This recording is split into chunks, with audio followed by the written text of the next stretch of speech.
there's nothing wrong in marketing, right? Because at least in educational circles, schools, universities, colleges, people say, no, we don't want to market ourselves. If we are good, automatically people will come to us. People will know us by the service we provide.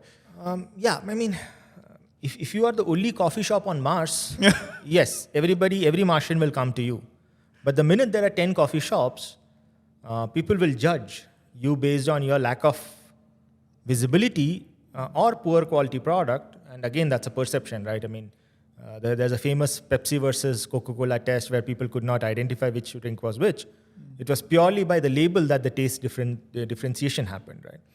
People actually thought that this drink tastes different because there's a different label to it.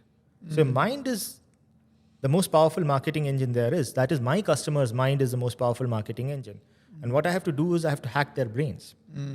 And that is where marketing gets a bad rep. Marketing has been used to sell very nasty products. Propaganda machinery is all marketing. Be it ideological or political or, any kind of genocidal for that matter, right?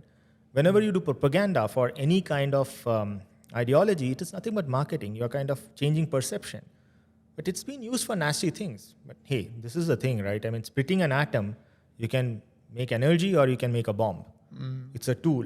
Depends how you use it. Why does marketing get a bad rap? Everybody knows what marketing is. Everybody understands it inherently. How they explain it may differ. When you come to schools for that matter, right? We don't want to market ourselves. Because the perception internally is, if we market, and what are they thinking? They are thinking marketing is equal to advertising. Loud advertisements. Painting the town red with your banners and whatnot.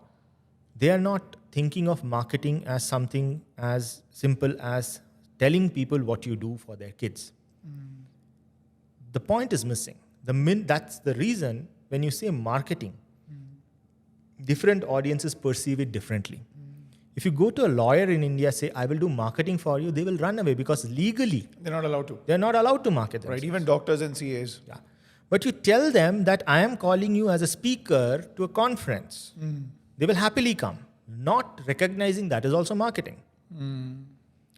The reason marketing has so many terminologies is because different audiences, different professions, different religion, different cultures perceive it differently. So you have to marketing differently. Yeah.